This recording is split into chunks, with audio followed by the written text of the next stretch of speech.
Tá, boa noite a todos que estão na sala, que estão fora da sala. Nós vamos iniciar aqui nosso encontro. Eu não estou tendo retorno aqui. Será que está funcionando?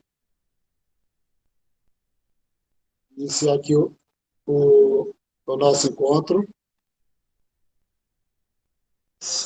hoje, né, com a disciplina Macroeconomia, Macroeconomia 2. O conteúdo de hoje é uma repetição do conteúdo da videoaula que foi postado, né,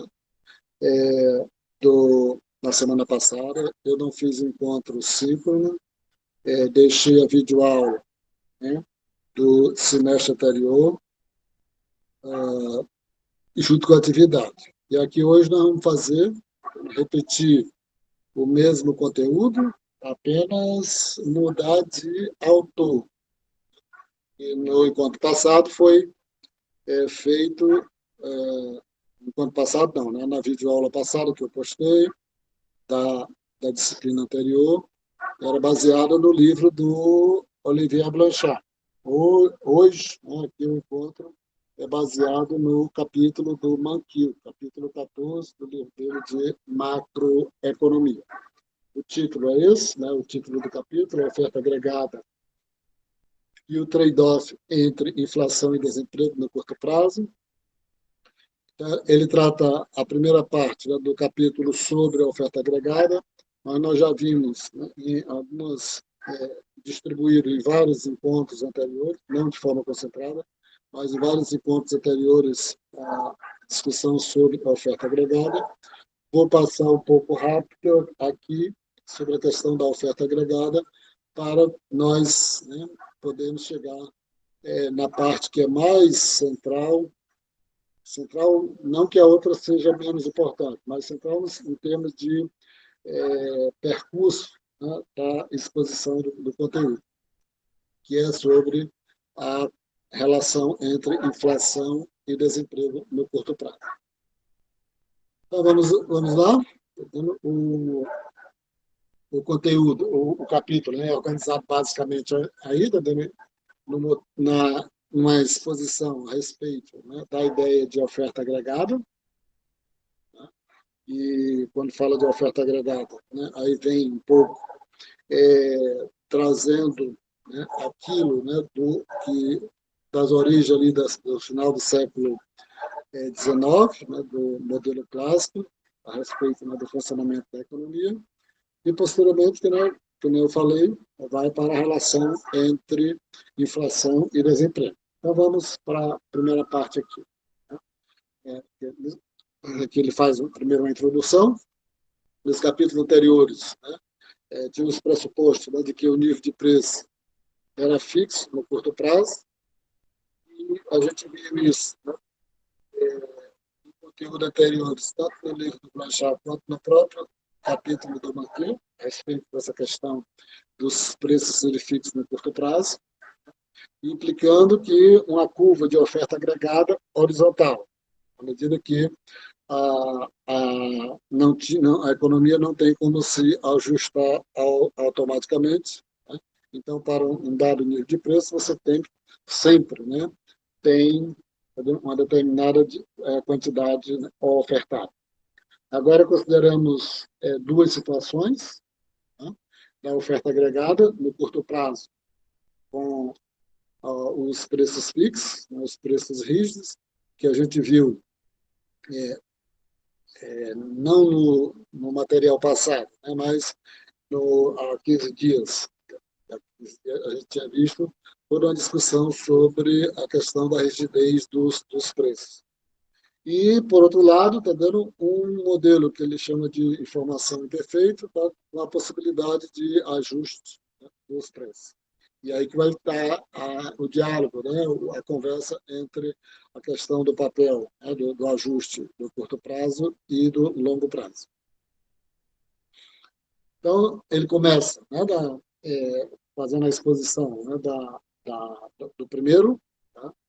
E a primeira equação que ele coloca aí, essa parte aí da oferta, né, que é Y é igual a Y barra mais, né, o alfa multiplicado por P menos, né, o escrito aí é E, é que lá no Blanchard ele é subscrito lá, é P. Aí vamos ver o que cada uma dessas, né, o que ela significa, cada uma dessas variáveis.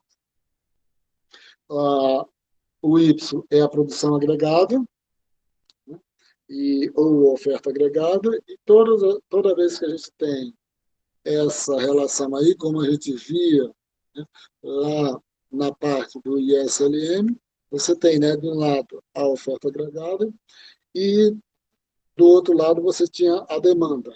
Aqui nós temos outra situação, tá?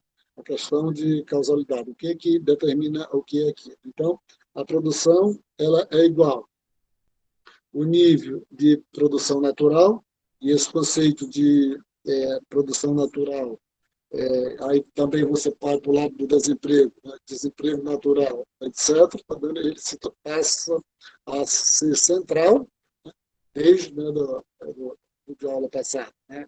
O conceito de, na aula passada não, né? Desde há 15 dias, quando a gente viu lá o conceito, né, de taxa natural de desemprego, né? E principalmente na videoaula passada, e agora, tá? Essa ideia aqui, né, de nível de produção natural, ele se torna central em termos, né, do percurso do entendimento da macroeconomia. Se ela começou ali com o Keynes na década de 30, foi aprofundado com os keynesianos que, que começaram a difundir nos manuais de macroeconomia, né, os chamados keynesianos, você não tinha esse conceito ali na década de 1940 e 1950. Tá? Só no final dos anos 60, né, de meados da década de 60 para frente, que veio esse conceito de natural, né, tanto para o desemprego, como para a produção, como para o produto. E isso faz toda a diferença para entender hoje a questão quando vai analisar as variáveis macroeconômicas. Então, a produção agregada ela é igual, né, o nível de produção natural mais, né, o parâmetro, né, positivo, né, que vai medir a sensibilidade aí do preço, né, tanto do preço efetivo como dos preços esperados. Então, P menos P, o nível de preço atual, menos o nível de preço esperado desse EP. É interessante aí porque, né, porque lá no Blanchard tem o livro, ele utiliza uma diferença da notação, porque ele pega o P e coloca, está dando o E como expoente do P, né, para definir preço esperado. Na anotação do Blanchard, no livro do Blanchard, no livro do Mankiw, ele coloca esse E atrás do P para caracterizar o preço esperado. Então, outras coisas, né, constantes, né, se mantendo iguais, né, a produção e o preço estão positivamente relacionadas, né, então a curva, né, de oferta agregada no curto prazo é inclinada para cima. Então, ela não apenas horizontal, mas como se você considera, como era considerado uma rigidez de preço, né, nem no lado o extremo, né, considerada ela vertical, né, mas essa relação entre o preço, entre a produção e o preço, né, faz com que, mantendo as outras variáveis constantes, tá, elas fazem com que você tenha uma curva de oferta agregada inclinada, né, positivamente para cima. O modelo de preços fixos. E aí, como aquilo, né, que eu coloquei anteriormente, né, existem duas situações, tá, dentro da curva de oferta agregada, uma, né, do modelo de preços fixos e a outra, né, que ele vai chamar a imperfeição de mercado. Então, modelo de preço fixo, você tem razões para que os preços, né, sejam rígidos, que foi visto, né, anteriormente, né, na penúltima, né, discussão que nós fizemos, mostrando, né, quais eram as razões dos preços fixos. Aqui ele faz uma rápida, né, repetição, né? Só aí não vou desenvolver aqui, porque a gente já viu, foi visto de forma mais detalhada anteriormente, a questão do custo do menu, né, que faz com que as empresas, né, não vão passar pelo inconveniente, né, de imprimir, embora hoje você tenha uma outra situação, né, a questão eletrônica e tudo, né, mas ainda é considerado, a questão do custo do menu não está apenas na questão, né, da impressão do menu propriamente dito, mas na forma das próprias empresas, né, que tem como fornecedor outras empresas, recalcularem, né, os seus custos, né, para produzir novas mercadorias adicionais.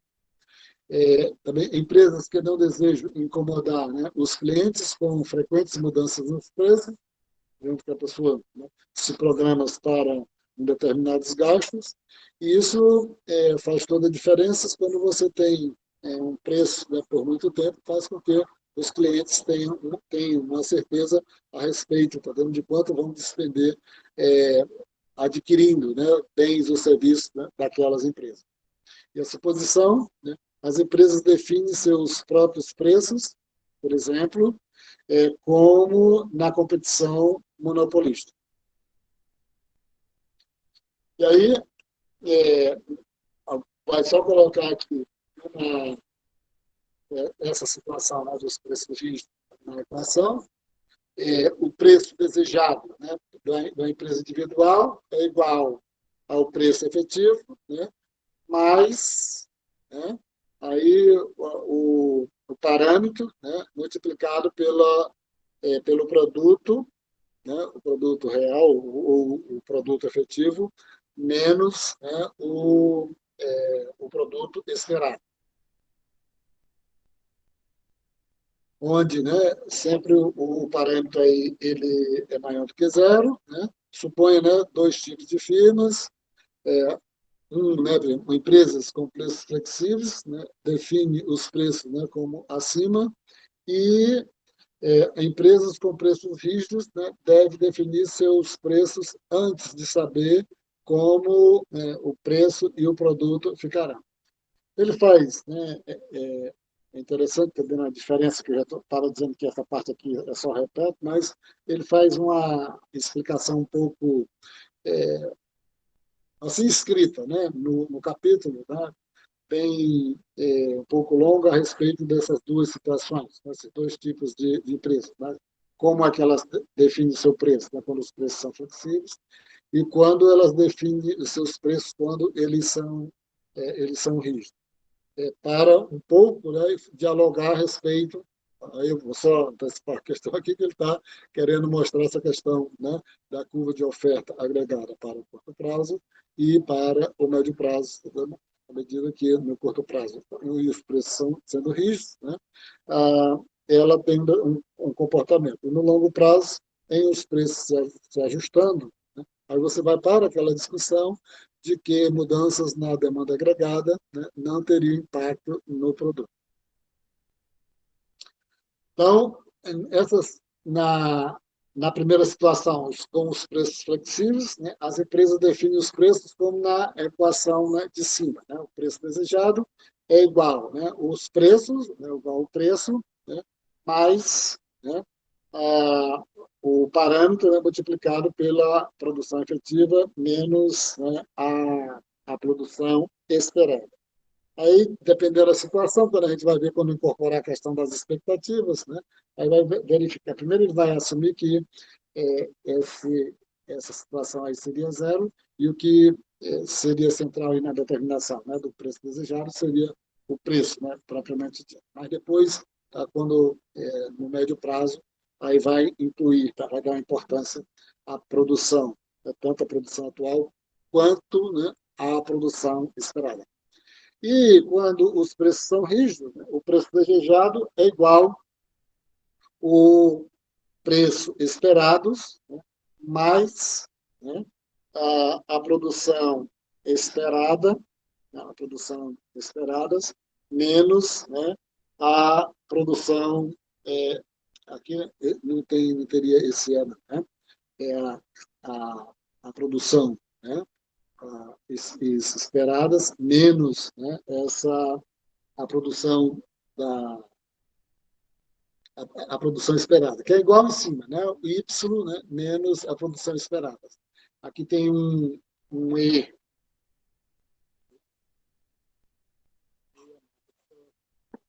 Aqui para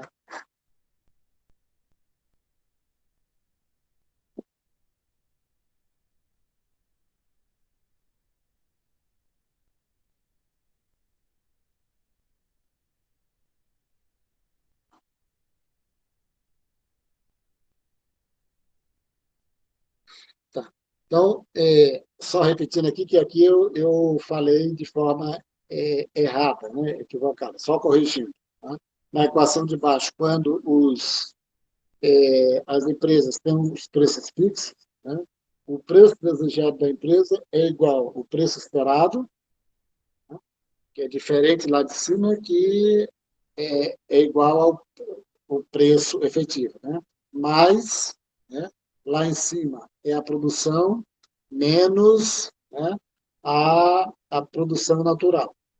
E aqui embaixo, né, quando os preços são fixos, né, é o preço esperado mais, né, a, a, a produção, né, esperada menos, né, a produção esperada natural.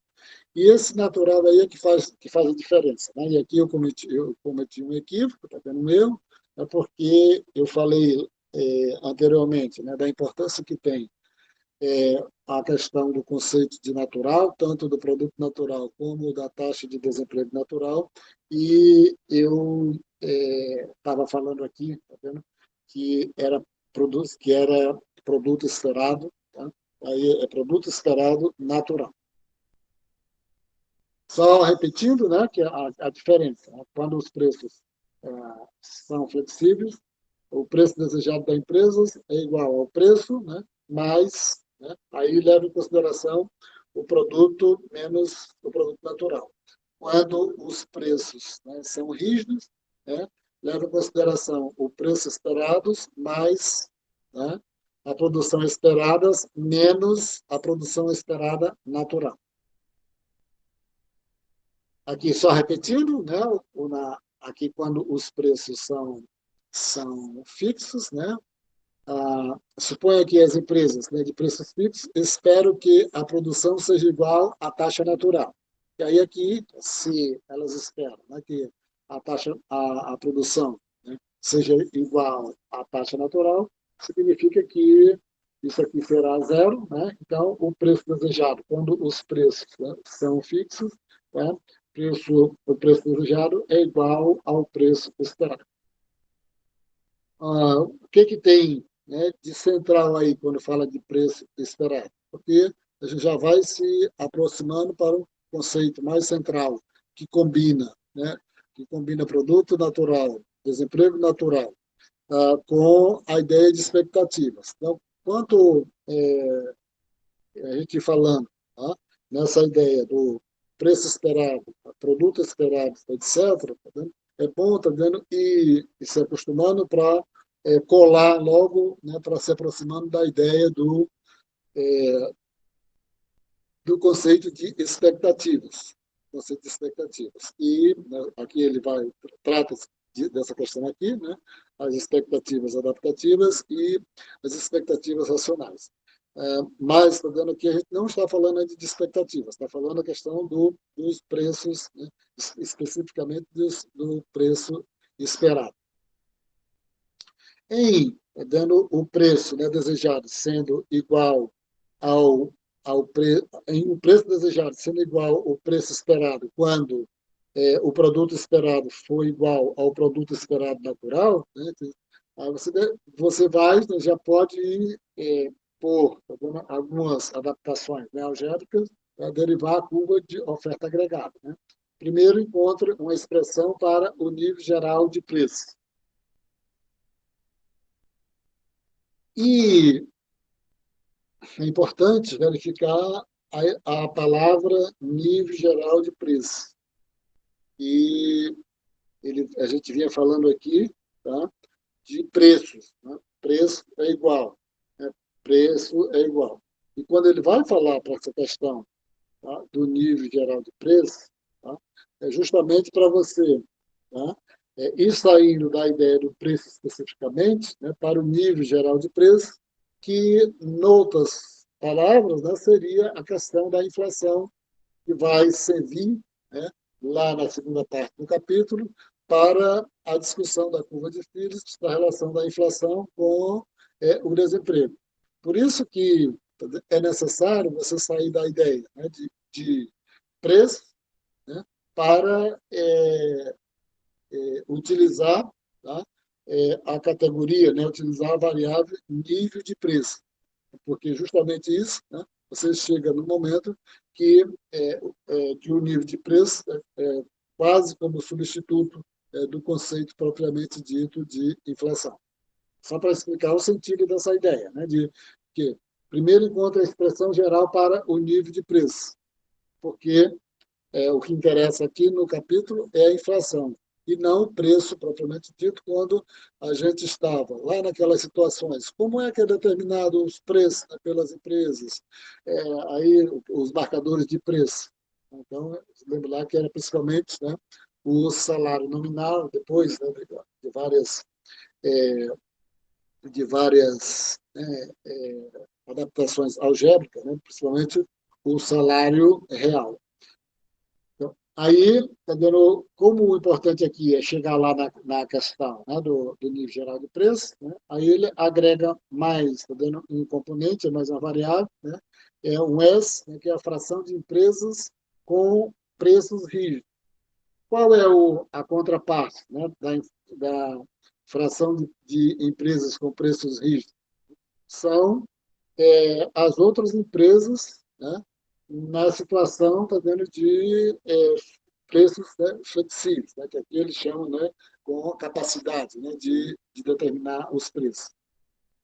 Então, podemos escrever o nível geral de preços como o nível de preços é igual, né, o S, né, que é né, a fração de empresas, né, com preços rígidos, né, multiplicado pelo preço esperados, mais, né, a fração de empresas, né, a outra parte, né, de fração de empresas, né, com preços, né, flexíveis, multiplicado, né, pelo preço, né, preço mais o parâmetro multiplicado pela produção menos, né, a produção natural. Aí aqui não tem muita importância aqui de se é ou não, essa é a produção é igual à produção natural. Estou só mostrando aqui, né, que o nível geral de preços aqui, né, é igual aos preços esperados, o que vai ser mais importante aqui, muito, vai ser os preços esperados, mais, né, a fração de empresas, né, que tem os preços flexíveis, né, multiplicado, né, pelos preços, mais, né, aqui a, a variável, né, o parâmetro, né, multiplicado pelo o nível de produção menos a produção natural. Aí só está colocando, né, os nomes, né, nas variáveis. A primeira, né, parte da equação, né, é o preço definidos por firmas com preços fixos, aí somente pela questão do S, né, que está definindo isso, e o preço definido por empresas de preços flexíveis, né, que é o 1 menos o S.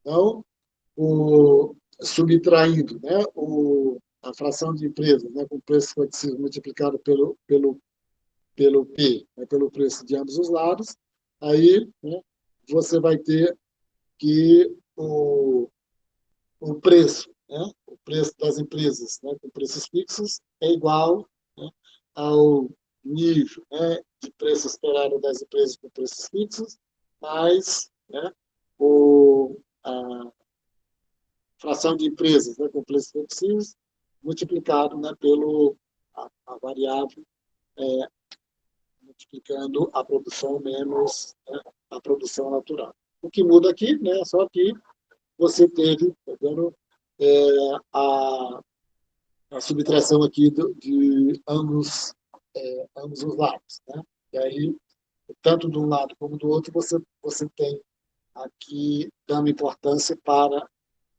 o elemento, né, das empresas, da fração de empresas com os preços fixos. Dividindo ambos os lados, né, por S, que é a fração de empresas, né, que tem os preços fixos, aí você tem aqui o nível geral de preços é igual ao preço esperado, mais, né, a razão entre a fração de preços, a fração de empresas, né, com preços flexíveis pela fração de empresas com fração de empresas com preço flexível, pela razão de empresas com preços fixos, multiplicado, né, pela a variável que multiplica a produção menos a produção natural. Aí você tem o nível geral de preço. Só colocando novamente, né, e, e aí ele vai fazer, né, explicar essas duas partes, né, de que depende, né, o nível geral de preço, né, nessa situação. Quando você tem um nível, né, de preço esperado alto, implica que você vai ter um preço alto. Nesse caso específico, né, mesmo estando falando, né, em nível de preço, é mesmo aquela lógica que a gente viu, entendeu? Lá quando estava tratando da questão da fixação dos preços. Então, se você tem um nível de preço esperado alto, significa que os trabalhadores vão querer reajuste, as empresas também vão reajustar, etc. Então, vai ter implicação nos preços. Como aqui está falando de nível de preço, a lógica é a mesma, né? Então, se você tem um nível, né, de preço esperado alto, implica, né, um preço alto. Se as empresas esperam preços altos, então, empresas que devem definir os preços com antecedências irão defini-los altos. Outras empresas respondem estabelecendo os preços altos. A lógica é a mesma, né, que a gente tinha visto nas antepenúltima aula para trás. O produto alto, né, vai corresponder ao nível de preço alto, né? Também, seria a mesma lógica, né? Aumentou o produto, significa que aumentando o produto você teria aquela ideia lá, não está aqui, mas vamos lembrar lá de trás, mas lá na frente vai estar. Um produto alto significa que você reduz a taxa de desemprego, a taxa de desemprego baixa significa que vai fazer com que dê um maior poder para os trabalhadores negociarem melhores salários, etc. E isso vai ter o impacto no preço, né? Quando a renda é alta, a demanda por bens é alta, empresas com preços flexíveis definem preços altos, quanto maior a fração de empresas de preços flexíveis, quanto menor é a fração de empresas, né, com preços fixos, e maior o efeito, né, do aumento do produto no preço.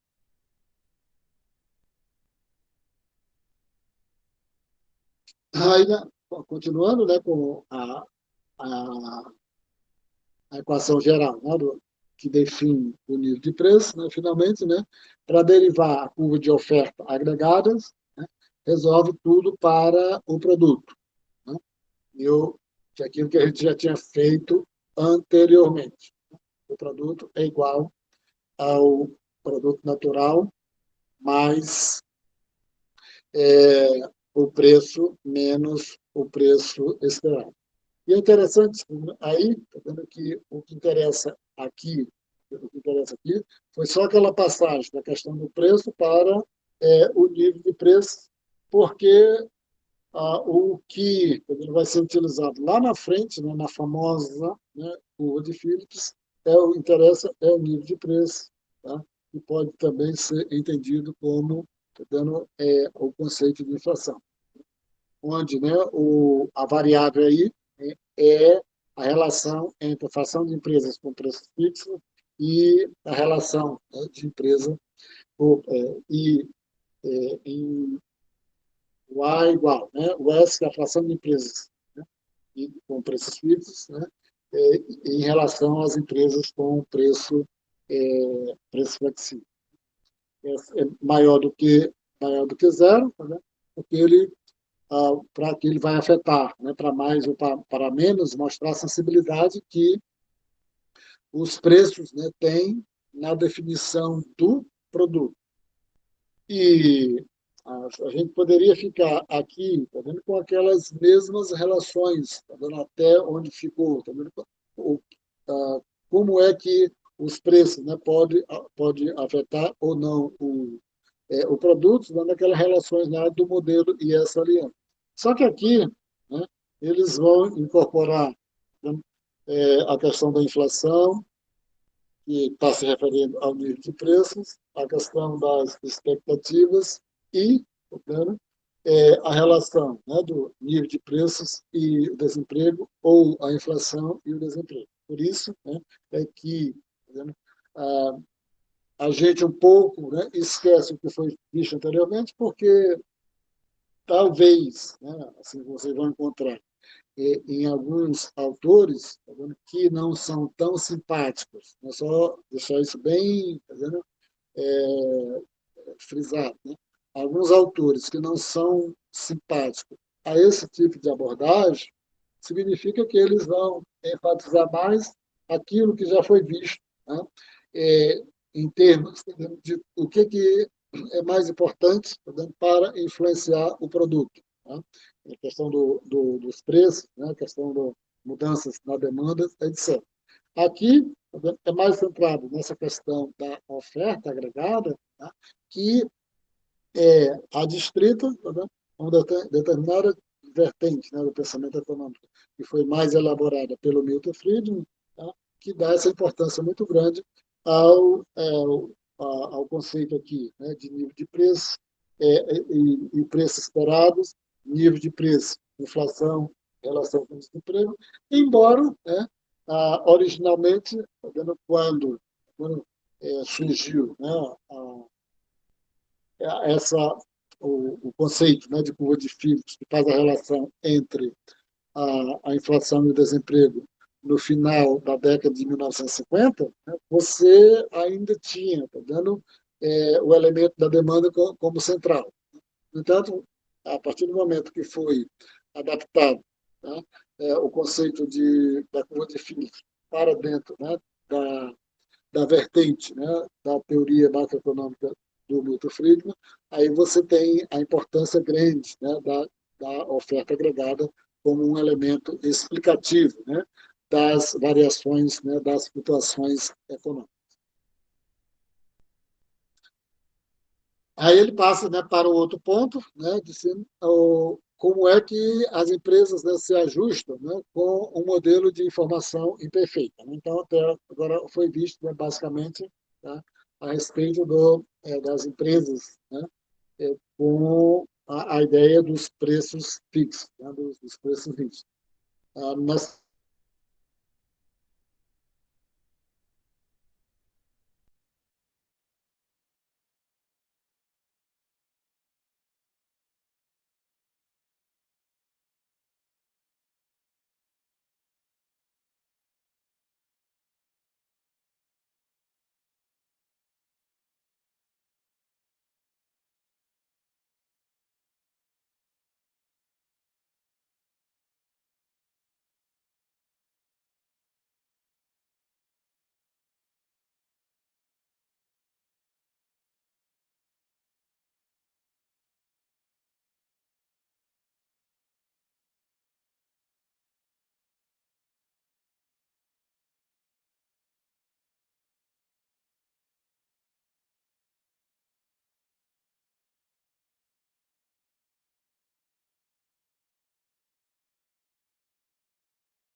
Travou, gente? Eu acho que o professor caiu.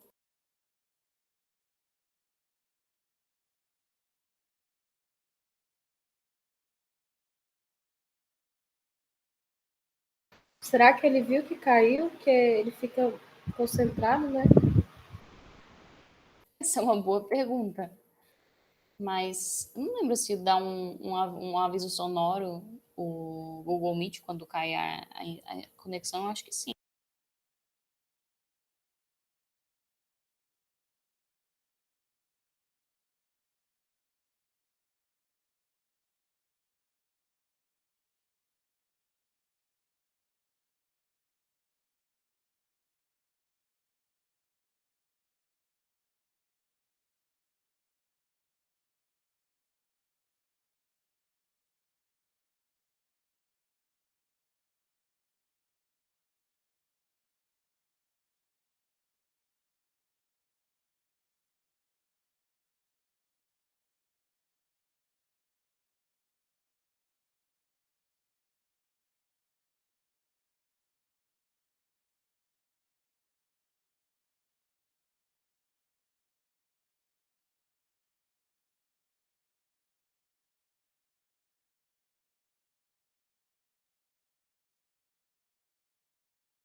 Professor, o senhor já voltou?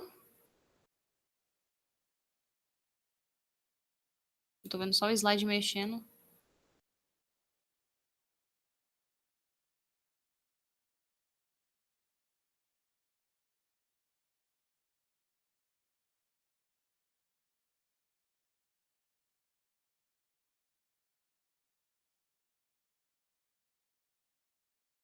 Eu acho que ele usa duas redes e uma caiu.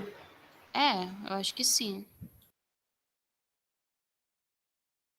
sei se ele tá ouvindo a gente, mas se você estiver ouvindo, a gente não consegue ouvir o seu áudio.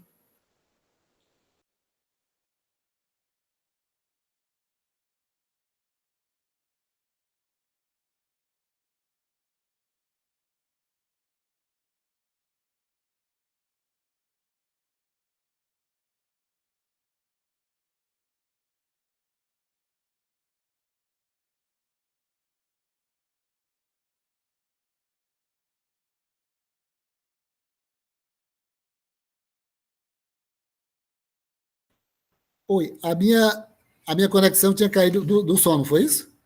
Sim, a do som tinha Ô, saído. professor. Ah, tá. Então eu vou ver se eu consigo usar só por aqui mesmo. Eu acho que foi alguém que bateu ali. Então eu vou só. Eu parei aonde? Quando caiu, eu estava falando aonde, por favor?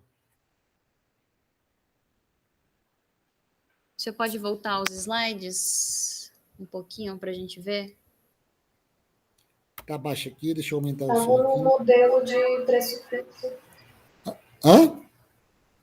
Estava no modelo de preço fixo. A Modelo de preço. equação, na derivada da equação do modelo de preço fixo. Ah, se eu volto, então eu vou voltar aqui para ver se a gente recupera aqui.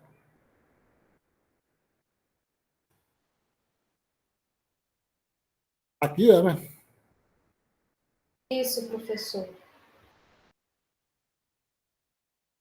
Então, eu vou só... o que importa aqui é a equação, né, a equação aqui do índice geral de preço, né, que é igual ao preço esperados mais, né, a razão entre a fração de empresas com preços flexíveis em relação à fração de empresas com preços fixos, multiplicado pelo parâmetro que multiplica a produção menos a produção natural. Aqui tem essas duas relações. Quando o preço esperado é alto, o preço aumenta, implica num preço maior, e quando a produção é alta, implica num preço maior, né? O que reflete, né, que expressa essa equação. Eu vou chegar lá no gráfico um pouco, ver se a gente consegue dizer a mesma coisa do que está aqui lá no gráfico. Aqui, né, conclui, né, que é a mesma coisa, né, só ele vai, né, fazer finalmente, né, que com essa equação do nível geral de preços, você vai ter, tá vendo, pode ter a mesma coisa, né, a equação de oferta agregada, que a gente já viu em capítulos anteriores, mas ele está só mostrando essa relação que tem entre a oferta agregada e o que nós estamos discutindo aqui. E eu acho que talvez o som tinha caído, eu vou só repetir aqui essa questão. Eu não sei se eu tinha falado antes a respeito, né, desse conceito de oferta agregada, que tem uma vertente, né, da macroeconomia que não é tão simpática, e ela é uma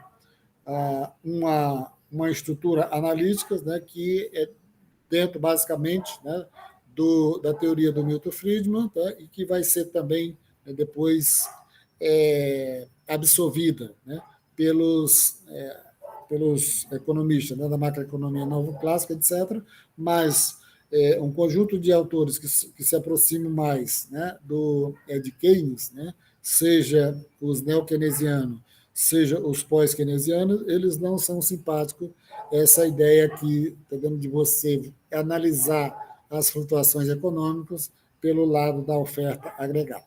Mas, repetindo aqui, depois dele fazer todo aquele percurso sobre a questão, tá dando, dos preços, passa do preço para o nível de preço, aí ele vai dizer, tá dando, que você pode, né, a partir dessa equação, compreender, tá dando, e obter a curva de oferta agregada. Aí, no caso aqui, né, do modelo de informação perfeita, né, todos os salários e preços são perfeitamente flexíveis, todos os mercados são claros, né, claro no sentido de que as empresas podem tomar suas decisões, ajustar seus preços, cada fornecedor produz um bem, consome muitos bens, né, ou seja, né, você é um fornecedor que, né, faz parte de uma cadeia produtiva. Para ser um fornecedor significa que você tem muitos clientes, porque você tem muitos clientes que vão servir, né, de empresas, né, que vão fornecer aqueles bens para você, tá dando, produzir aquele bem para fornecer para outras empresas. Cada fornecedor conhece o preço nominal do bem que produz, mas não conhece o nível geral de preço. Aí é interessante essa questão aí, tá? Porque se você não conhece, mas você leva em consideração, né, a ideia, né, do conceito de preços esperados, ou, se a gente for mais lá para frente, leva em consideração, tá, o conceito de expectativas. A oferta de cada bem depende de seu preço relativo, o preço nominal do bem dividido pelo nível geral de preço. Ou seja, né, que a oferta do bem não depende do preço nominal, mas do preço relativo do preço nominal do bem dividido pelo nível geral de preço. O fornecedor não sabe o nível de preço no momento, e ele não sabendo, né, consequentemente, vai, tá vendo, usar a variável, né, de preços esperado, de preço esperado. Supondo, né, que o preço aumenta e o preço esperado permanece, não se altera, qual é a consequência, né? Se o preço aumentar e o preço esperado, não significa que vai favorecer as empresas a aumentarem a sua oferta. O contrário, né, é verdade. Né? Se o preço aumentar menos do que o preço esperado, significa que você vai ter uma oferta menor. Né? Ou seja, nesse caso aqui, né, o preço, né, se o preço aumenta e o preço esperado não, o fornecedor acha que seu preço relativo aumentou, então ele produz mais. Com muitos produtores pensando dessa forma, o produto aumentará sempre que o preço subir acima do preço esperado. E aqui, né, é o gráfico, né, que resume, está vendo? O primeiro gráfico que resume essa discussão sobre a oferta agregada que a gente está vendo desde o início, né, nas duas situações, né, quando os preços são fixos, né, e quando você tem a concorrência imperfeita, quando tem a possibilidade de ajustar os seus preços. Esse gráfico aí, tá vendo? É um gráfico, uma curva, né, de oferta agregada de curto prazo, né, ou seja, quando os preços são rígidos. E a gente já passou, né, em aulas anteriores sobre essa discussão de preços rígidos e aqui não vamos repetir. Né? A produção, nesse gráfico, né, da oferta agregada de curto prazo, a produção total se desvia, né, de seu nível natural, caso o nível de preços, né, o nível de preço se desvie do nível de preço esperado. Então, como a gente viu anteriormente, né, você tem o P, tá? No slide anterior, a gente falou o seguinte: se esse P aqui se modificar, se ele aumentar e o EP não, você aumenta o quê? A produção. Se esse P aqui, por que aumenta a produção? Porque o produtor vai pensar que o seu preço, né, relativo, né, aumentou. Se o nível de preço esperado aumentar mais do que o nível de preço, significa que a produção vai diminuir. Né? Então, vamos aqui. Né? Você tem o nível de P, né? Se o preço aumentar e o nível de preço e o preço esperado se mantiver constante, você vai ter o aumento, né, da oferta. Por isso que a curva de oferta, né, elas têm essa inclinação positiva.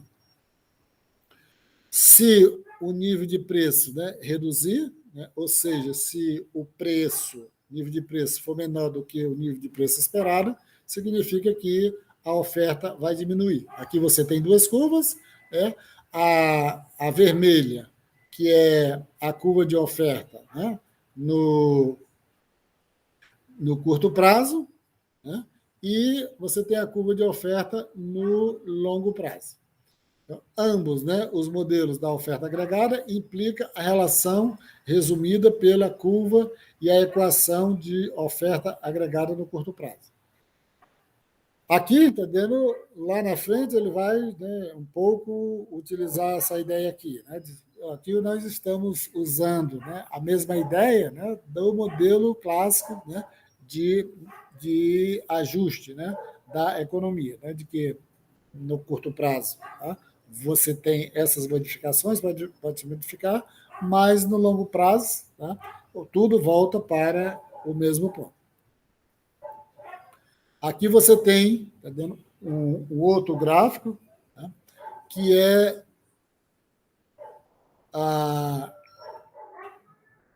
vou colocar todas as informações aqui, né? Esse gráfico aqui, ele é a curva, né? Assim, com mudanças na demanda agregada, causam oscilações no curto prazo. Foi visto, né, no gráfico anterior que mudanças, tá vendo, no nível de preços, ele produz, tá vendo, e se o nível esperado de preço se mantiver constante, significa que você tem um aumento na oferta. E aí ele vai dizer o seguinte, tá vendo, como é que a gente pode ver isso, tá entendeu? A partir, né, daquela análise, né, que a gente já tinha visto anteriormente, né, da mudanças, né, na demanda agregada, né, como é que isso afeta a curva de oferta, as oscilações de curto prazo, né, à medida que os preços são fixos. A economia começa, né, em uma situação de equilíbrio de longo prazo, no ponto A, né? Então, você tem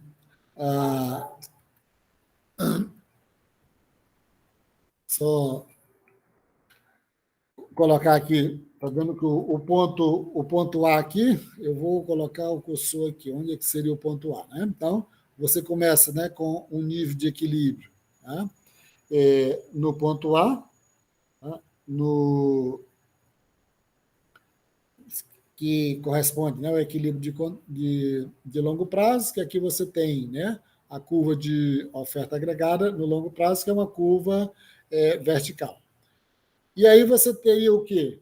Uma mudança na demanda, né? Quando a demanda agregada cresce, tá, de maneira, né, inesperada, né, por algum motivo, o nível de preços, né, sobe, né, de P1 para P2. Então, você tem aqui, né, o nível de preço, né, P1 é igual ao nível de preços esperados, e se você tiver uma demanda, por algum motivo, a demanda agregada subir, você aumenta o nível de preço de P1 para P2. Isso corresponde ao quê? Esse aumento do nível de preço de P1 para P2. Né? Uma vez que o nível de preço em P2 está acima do nível de preço esperado, né? Acima do nível de preço esperado, o que isso significa? Né? O total da produção cresce temporariamente acima de seu nível natural. Lembrando da ideia do conceito, né, do produto natural.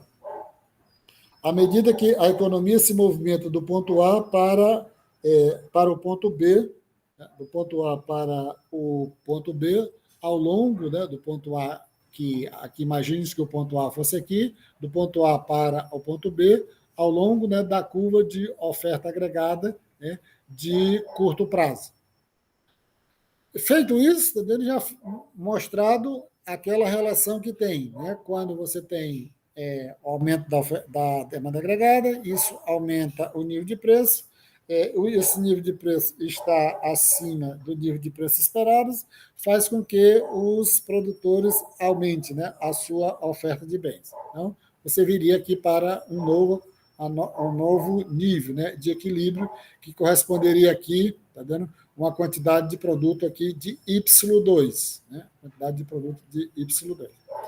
Feito isso, né, tendo aumentado, né, você tendo agora a economia nesse ponto aí, no ponto B, o que aconteceria? Né? No longo prazo, o nível de preços esperados cresce, né? À medida que, já que o nível de preços aumentou, inicialmente no curto prazo, o nível de preço esperado manteve constante, no longo prazo, o nível de preços esperados ele vai aumentar. Né? No longo prazo, o nível de preço ele cresce, né, do EP, né, aqui, do EP2 aqui para do EP1 para o EP3. Em um nível de preço esperado, né, aumentando, né, ele se igualando, né, ao nível de preço, o que vai acontecer nesse novo ponto aí? Né? Fazendo, né, com que a curva de oferta agregada de curto prazo se desloque para cima. Então, essa curva azul de oferta agregada, que quando você teve a primeira mudança, você tinha um equilíbrio aqui no ponto A, com mudança na demanda agregada, aumentou o preço, você teve um novo equilíbrio aqui para uma produção maior, tá vendo? Quando a demanda agregada interceptou a curva de oferta agregada de curto prazo, tá, e aí do ponto B. O preço esperado aumentou. Em o preço esperado tendo aumentado, o que acontece? Né? A curva de oferta agregada de curto prazo ela se deslocou para a esquerda. Né? Em a curva de oferta agregada tendo se deslocado para a esquerda, né, você volta, né, para o equilíbrio aqui, tá vendo? Num ponto C imaginário aqui, onde o nível do produto voltou para o nível original. Tá? Então, no curto prazo, você teve o aumento da produção, tá? Aqui, né, de Y para Y2, tá? Mas no longo prazo, devido à curva de oferta agregada tendo se deslocado para a direita, devido o nível de preço esperado ter aumentado, né, e se igualado ao nível de preço, significa que você voltou para o nível de produção, né, original. E é essa, né, a moral, né, que a economia retorna, né, para o novo equilíbrio de longo prazo, tá, no qual a produção está de volta ao seu nível natural. Como eu já falei, tá vendo? O que pesa aí, o que tem mais importância aí, é a ideia do conceito de natural.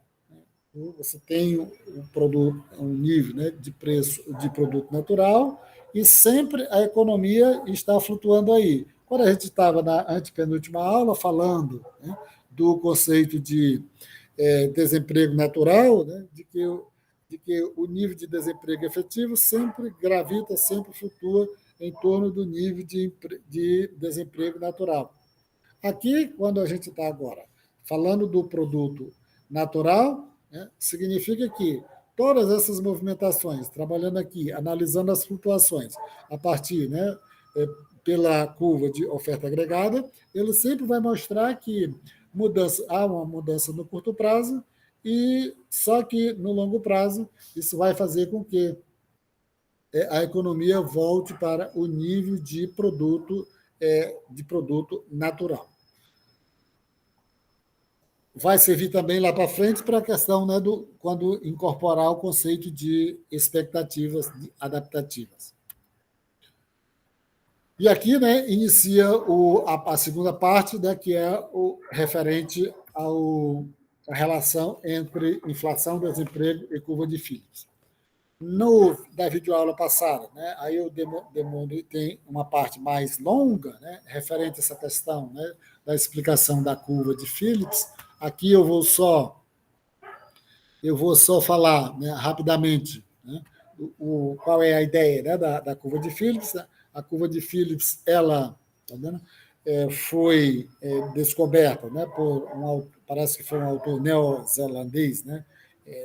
No vídeo passado eu falei isso, né? Lá na década de 1950, mostrando, tá dando para um conjunto de dados, né, da economia lá da Inglaterra, pelo longo período, que mostrou uma relação inversa entre inflação e desemprego. Depois, estou vendo dois autores, né, lá já dos Estados Unidos, né, o Paul Samuels e o Solow, né, o Solow, eles pegaram esses dados, a ideia da curva de Phillips, e replicaram lá para os Estados Unidos, e também obtiveram a mesma coisa, na relação inversa entre desemprego e inflação, né, que é o conceito original da curva de Phillips. No caso aqui, né, desse capítulo especificamente, o Mankiw, ele dá pouca importância, né, desculpe, né, não é que ele dá pouca importância. Não interessa o conceito dele aqui de curva de Phillips original.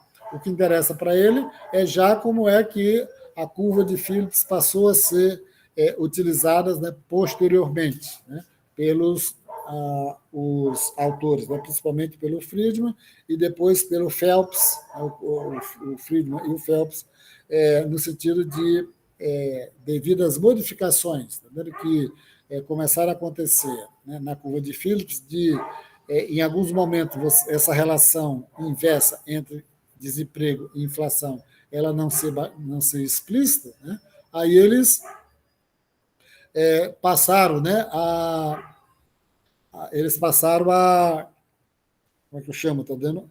A incorporar ela dentro, né? Tiraram lá da ideia, né?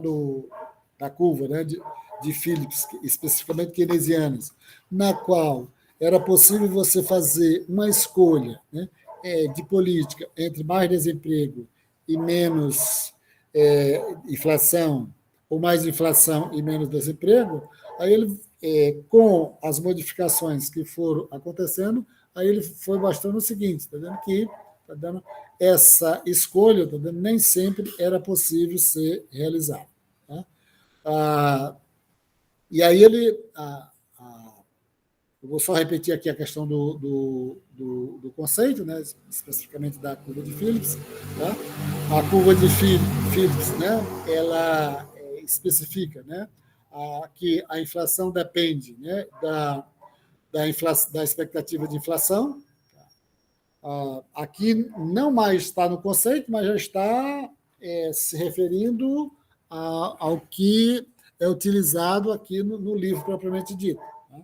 Ou seja, já saiu daquela ideia lá, de que você tem uma relação inversa entre inflação e desemprego. Aqui já está incorporando o conceito de expectativa. Né? Aí ele coloca a questão aqui do desemprego cíclico, né? Quando aquele desemprego, né, que se afasta um pouco, né, da taxa de desemprego que você tem no momento, a taxa de desemprego real, quando ela se afasta da taxa natural, e aí você tem esse desemprego cíclico. Esse desemprego cíclico, tá, que vai ser o seguinte, tá vendo? Não adianta fazer nada com esse desemprego cíclico, né? Porque tá vendo? Qualquer coisa que for feito, tá vendo? Se vai que o governo deseja fazer alguma coisa pela ideia original de que tem uma relação inversa entre a taxa de desemprego e a inflação, aí o governo vai querer conviver com um certo nível de inflação e reduzir o desemprego. O que é que ele vai dizer? Se você tem uma taxa natural de desemprego, não adianta fazer isso, né? Porque o governo pode adotar uma política no sentido, né, pelo lado da demanda, para querer conviver com um nível de inflação maior e reduzir a taxa de desemprego, aumentando o produto, como a gente viu lá anteriormente, lá pelo campo da oferta agregada, você vai ter esse impacto, mas no longo prazo esse impacto vai ser basicamente na inflação. A taxa de desemprego vai efetivamente voltar para a taxa natural. Né? Então, aqui você tem, tá vendo? A taxa, né, de inflação é igual à inflação esperada, menos, né, parâmetros, né, que multiplica a taxa de desemprego menos a taxa natural, mais, né, aqui os choques. Né? Essa variável aqui, né, que ela é maior do que zero, tá vendo? Ela é uma constante que vai mostrar o quanto de sensibilidade, né, tem, tá vendo? O desemprego, tá vendo, maior ou menor, tem na taxa de inflação. Né? E aí, tá vendo, só para um pouco, né, fazer referência, né, àquilo que eu estava dizendo, o que tem importância aqui, tá? O conceito de inflação, e que, como a ideia da curva de Phillips, né, seria que a original, que você teria uma relação inversa, né, entre a inflação e a taxa de desemprego, só que nessa situação aqui você não usa só a taxa de desemprego, você utiliza a taxa de desemprego real, né, menos a taxa de desemprego natural. E aí ele vai colocar o seguinte: qualquer coisa que o governo fizer, tá vendo? Essa taxa de desemprego aqui sempre ela vai se aproximar aqui da taxa de desemprego natural. Significa o quê? Tá vendo que o mais importante para o entendimento da inflação, tá? O mais importante para o entendimento da inflação com essa mudança aqui não é a taxa de desemprego, e sim, tá, a taxa de inflação esperada. Aí, tá vendo, é a parte central, posso chamar assim, tá vendo, a parte mais fundamental no sentido de entender qual é, né, a lógica aqui, né, de explicação da relação que é feita entre inflação, tá, e a taxa de desemprego. Né? A taxa de desemprego perde, né, certa importância, e o que vai ser importante aqui, tá vendo? É a taxa de inflação esperada, que aí você vai, já nos slides seguintes, tá vendo? Para o entendimento, para a incorporação, né, dos conceitos de expectativas. Primeiro, expectativa adaptativa. E aqui a questão dos choques, né, que quando você vai discutir, né, outras questões que influenciam a inflação.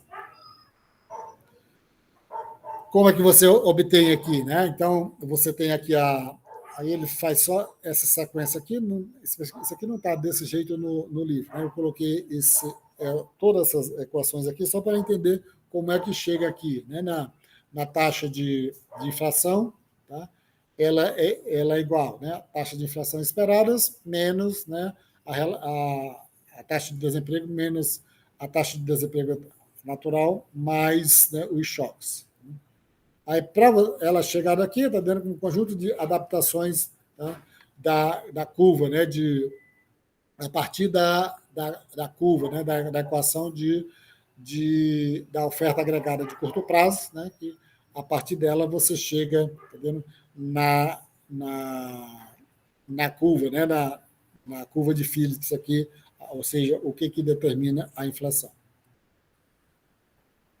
Comparando, né, a curva, né, a oferta agregada, né, de curto prazo e a curva de Phillips, a oferta agregada de curto prazo, que a gente já tinha visto, né, ela é igual o produto natural mais, né, o preço menos o preço esperado. E a curva de Phillips, tá, ela é igual aqui, né, inflação é igual à inflação esperada, né, menos, tá, a taxa de desemprego menos o desemprego esperado mais o choque. Aí, só para verificar aqui, está dando uma relação em comparação com a outra, né? Aqui nós temos, né, os preços, tá? E aqui nós temos, está dando a inflação. A grande diferença aqui, né, da curva de Phillips para a curva de oferta agregada de curto prazo é que, em vez de utilizar os preços, né, mesmo que aqui, né, o P grande seja o nível de preço, você utiliza aqui o conceito de inflação. Por quê? Porque na curva de Phillips, vindo lá originalmente, relaciona a inflação com a taxa de desemprego. Então, curva de Phillips, né, é igual a inflação esperada menos, aí a taxa de desemprego aqui, só que aqui tem um condicionante que é a taxa de desemprego natural que vai condicionar, tá vendo? E vai limitar as possibilidades de as políticas econômicas fazer alguma coisa, né, para se desviar dessa taxa natural de desemprego.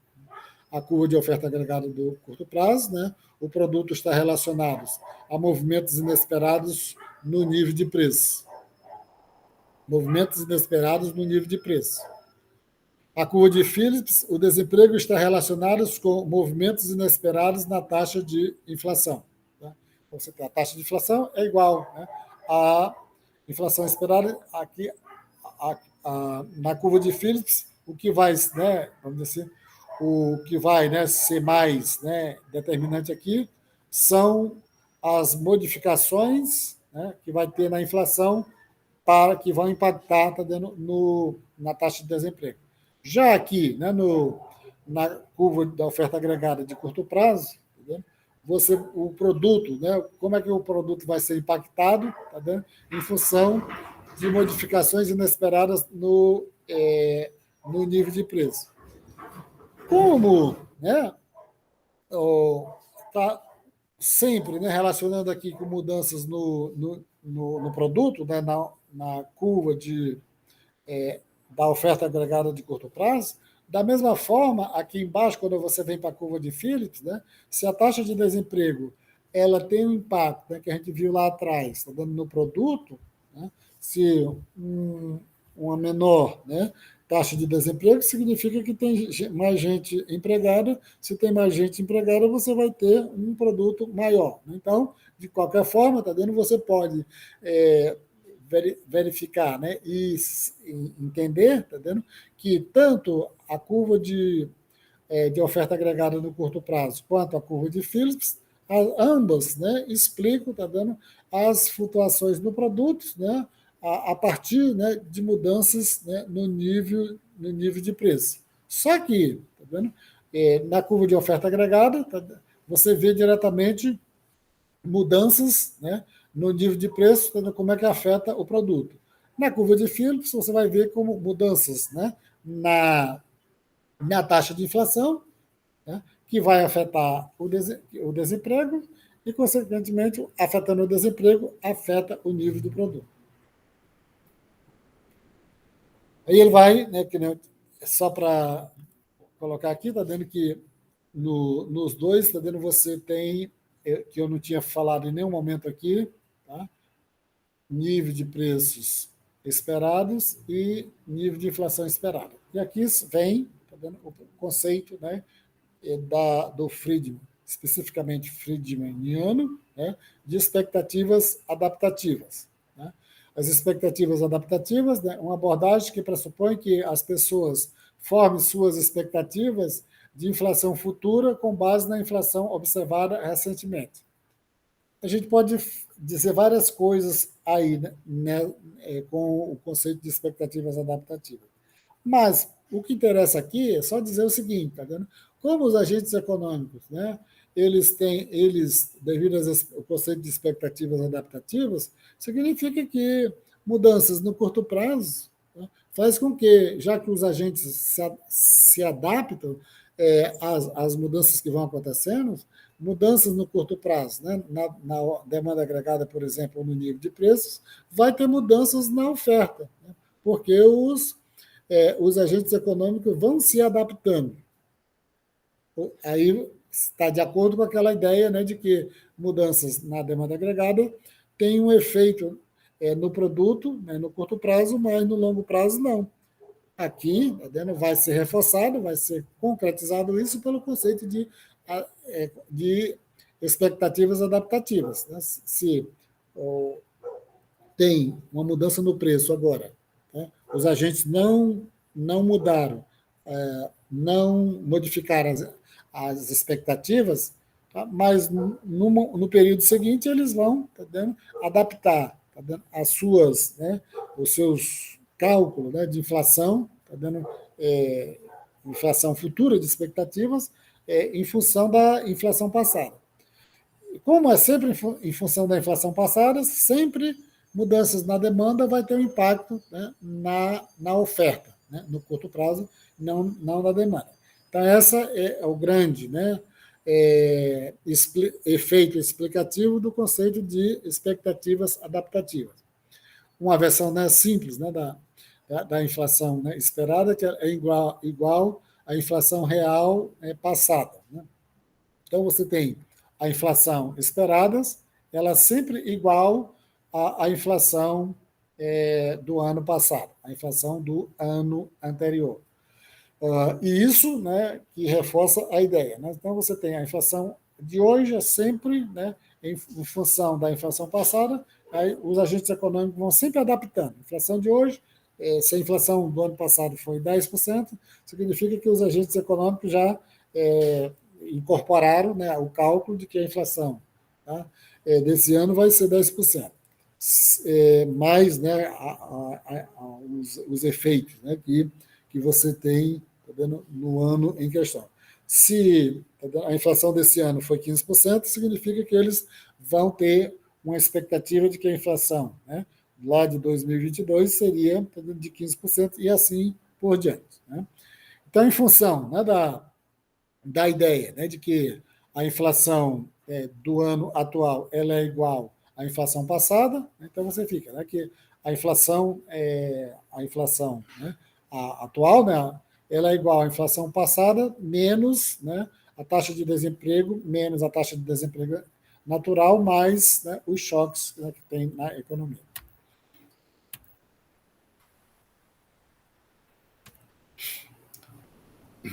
E aí surge, né, um conceito de inércia inflacionária. É interessante que quando vai estudar lá em economia brasileira, você tem alguns autores, né, brasileiros, né, de correntes diferenciadas, né, que chamam para si esse conceito de inflação inicial, né, desde, né, o professor, ex-professor lá da Fundação Getúlio Vargas, né, o Mário Henrique Simas, depois você tem a questão do pessoal da Fundação de Getúlio Vargas lá de São Paulo, né, o Yoshi Nakano e o Braço Pereira e tudo, eu tenho toda uma discussão para isso, né, mas aqui, como eles não citam os brasileiros, né, vão para o conceito, né, da inércia inflacionária, pelo que nós estávamos falando, né, anteriormente. Se a inflação atual, né, é igual à inflação passada, significa que isso sempre você vai criar uma situação de inércia, de sempre incorporar, tá vendo? Ter como a inflação de hoje, tá vendo? Em função da inflação passada. Né? Dessa forma, a curva de Phillips implica que a inflação tem uma inércia. Na ausência de choques de oferta ou desemprego cíclico, a inflação continuará indefinidamente, né, em sua taxa atual. Sempre que considerar que a inflação passada é sempre a inflação, tá vendo?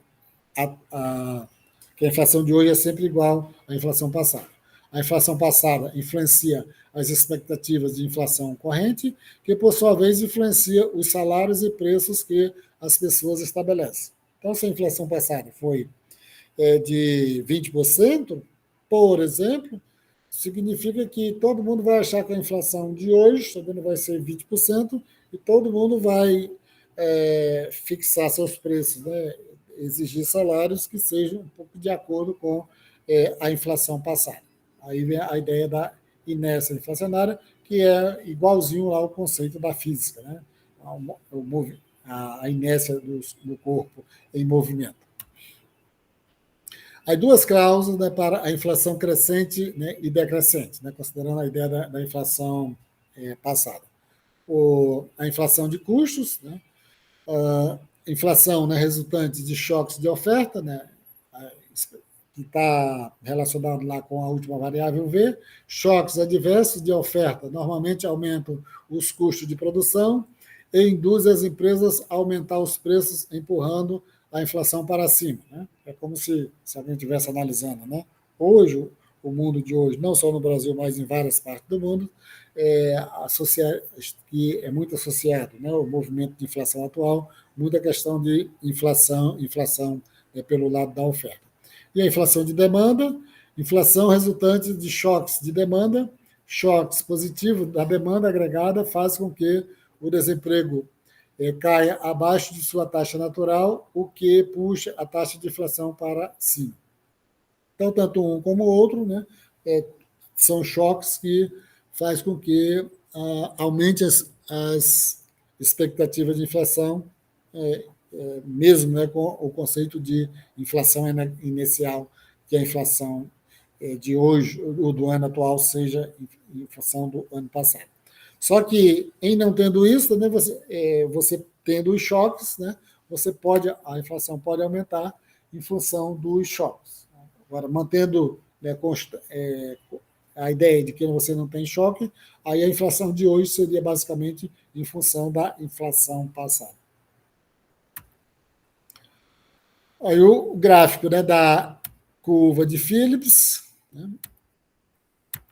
Aqui é direto, não precisa muita explicação, né, no sentido de que você teria, né, a inflação no eixo vertical e no eixo horizontal você teria a taxa de desemprego, e a inflação e a curva de Phillips original, né, tem essa relação inversa entre a taxa de inflação e a taxa de desemprego. Isso é original, né, no curto prazo, dizendo o seguinte, né, que a taxa de inflação, ou a curva de Phillips, né, eles dão, considero, né, mantém no sentido do curto prazo, principalmente pelo aquilo que a gente foi visto anteriormente em relação dos preços da serem rígidos. Então, você tendo um determinado né, inflação esperada, né, mais os choques, um determinado valor aqui, então você tendo a curva aqui, ela vai corresponder a determinado nível, né, de taxa natural de desemprego. Preste atenção aqui, né, que o que importa aqui é essa taxa natural de desemprego. E a gente viu, né, que isso faz uma diferença grande, porque o governo não pode mexer, porque sempre o produto estaria próximo daí dessa taxa natural. No curto prazo, os formuladores de políticas enfrentam uma compensação, né, um trade-off entre a taxa de inflação e o desemprego.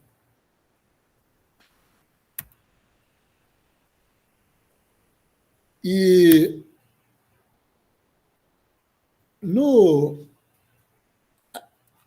caso, né, no curto prazo, em os agentes econômicos, os indivíduos, as pessoas ajustando as suas expectativas, né, isso faz com que, tá vendo, as pessoas ajustem suas expectativas com o tempo, então a compensação só se mantém no curto prazo.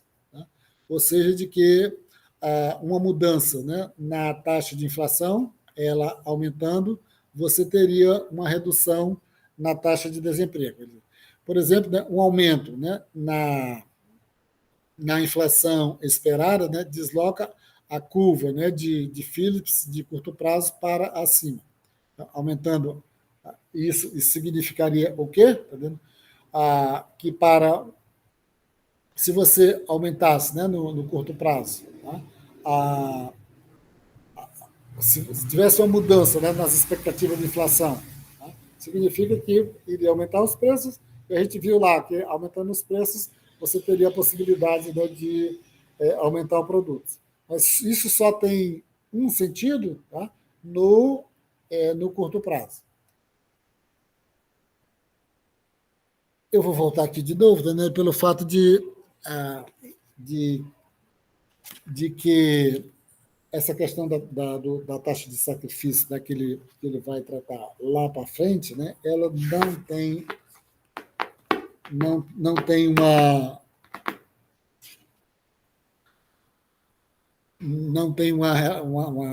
um entendimento direto aqui no gráfico. Então, eu vou voltar só no gráfico, tá vendo? Diz assim, que o deslocamento, né, o trade-off no curto prazo, né, entre inflação e desemprego no curto prazo, ela depende da inflação esperada. Né? A curva, né, passa a ser mais elevada quando a inflação esperada é mais elevada. E quanto maior, tá vendo, essa curva, quanto mais elevada ela for, já que a taxa de desemprego sempre vai estar flutuando, em torno da taxa de desemprego natural, para essa curva de Phillips, né? A curva de Phillips, quanto mais a curva, né, da curva de Phillips se deslocar para a direita, você vai ter uma maior, né, uma maior taxa de inflação. A questão da taxa de sacrifício aqui, que ele vai dizer, tá vendo, é se você considerasse aqui a relação original, né, se você vai, tá vendo, você quer manter a situação, tá vendo, ou você quer se confrontar, já que a relação é inversa entre inflação e taxa de desemprego, tá? Então você pode aqui fazer um jogo, né? Para reduzir a inflação, os formuladores de políticas podem contrair a demanda agregada, fazendo com que o desemprego suba acima da taxa natural. Então, você está com a taxa de inflação elevada, você quer controlar a inflação, então você vai fazer o quê? Você vai elevar a taxa de desemprego. E aí você teria um custo. Né? Assim, o sacrifício, né, que ele chama de a taxa de sacrifício, né, mede o percentual do PIB real em um ano que deve ser sacrificado para reduzir a inflação em um ponto percentual. Aí, né, pelos cálculos, né, que já existem, você teria, tá vendo, estimado, tá vendo, que esse seria uma proporção, né, de 5 para 1. Se você quer reduzir a inflação em 1%, você teria de ter um impacto de 5% no PIB, que não é algo desprezível. Né? Por exemplo, né, para reduzir a taxa de 6% para 2%, deve sacrificar 20% do PIB de um ano. Né? Perda, né, do PIB, a redução da inflação, né, multiplicado pela razão de sacrifício, né? 4 multiplicado por 5. Essa perda pode ser incorrida em um ano, ou, né, se o Banco Central, né, for muito sofisticado, ele pode distribuir esse impacto aí num período diferenciado, que não seja necessariamente durante um ano. Né? Uma perda de 5% para cada um dos 4 anos. O custo da inflação, né, é o PIB perdido, né, que pode-se, né, usar a lei de Ocum para traduzir, né, esse custo em termos de desemprego. Né? O que é a lei de Ocum? Né, que ela mostra uma relação entre crescimento econômico e desemprego. Né? Então, vai dizer o seguinte, né, se você vai ter aumento na taxa de crescimento, isso, em tese, vai reduzindo a taxa de desemprego. Né? Isso é o que expressa a lei de Ocum. Então, se você tem essa relação, a lei de Ocum, ela expressa uma relação entre taxa de crescimento e desemprego, né? Então significa que, para fazer o trade-off, né, na taxa de sacrifício, você quer reduzir a inflação, você vai aumentar o desemprego, ou se você quer fazer com que reduza o desemprego, você vai aumentar a inflação, você pode entender esse impacto também, né, utilizando a própria lei de Ocum, que ela expressa uma relação entre a taxa de crescimento econômico e o nível de desemprego. Né? Quanto maior quanto vai aumentando o crescimento econômico, você vai reduzindo a taxa de desemprego.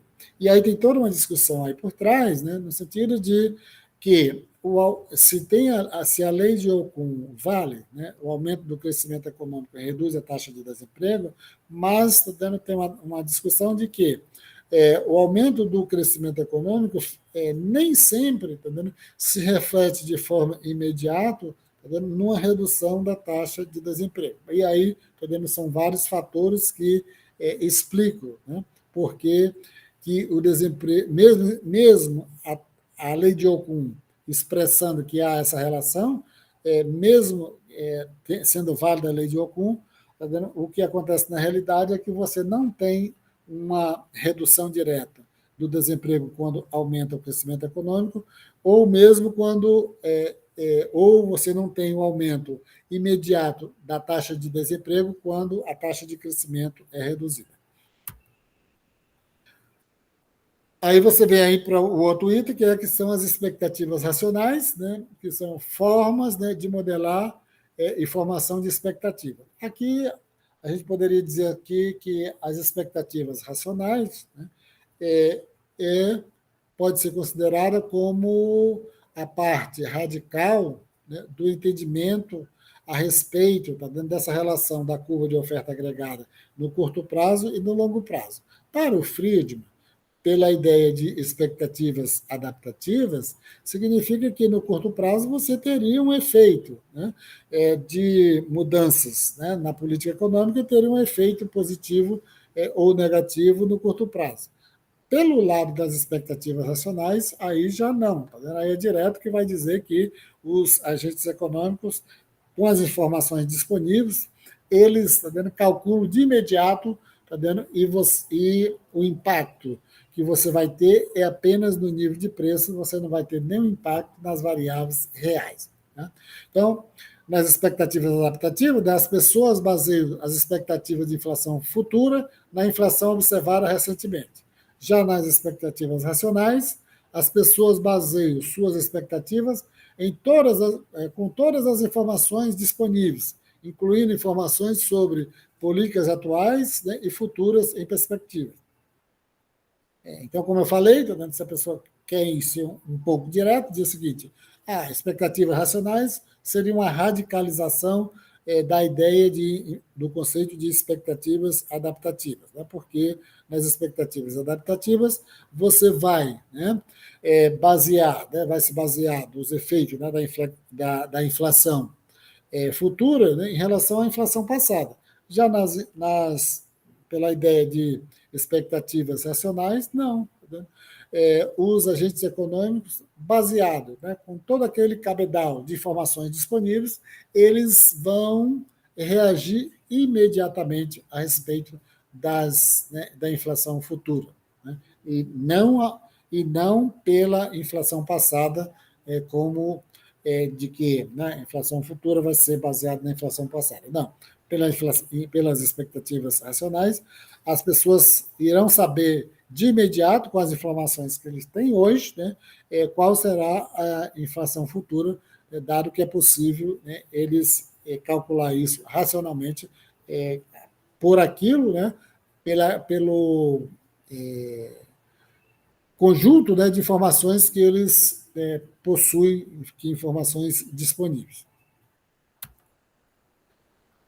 Aí eles vão ter essa questão, né, da ideia de desinflação, né, se você teria a possibilidade, né, é possível, né, você adotar alguma medida, né, de reduzir a taxa de inflação, tá, sem você produzir, tá, alguma questão incômoda para a economia, sem produzir uma recessão, sem aumentar muito a taxa de desemprego, né? Os defensores das expectativas racionais acreditam que a proporção de sacrifício pode ser muito pequena, né? Na medida em que,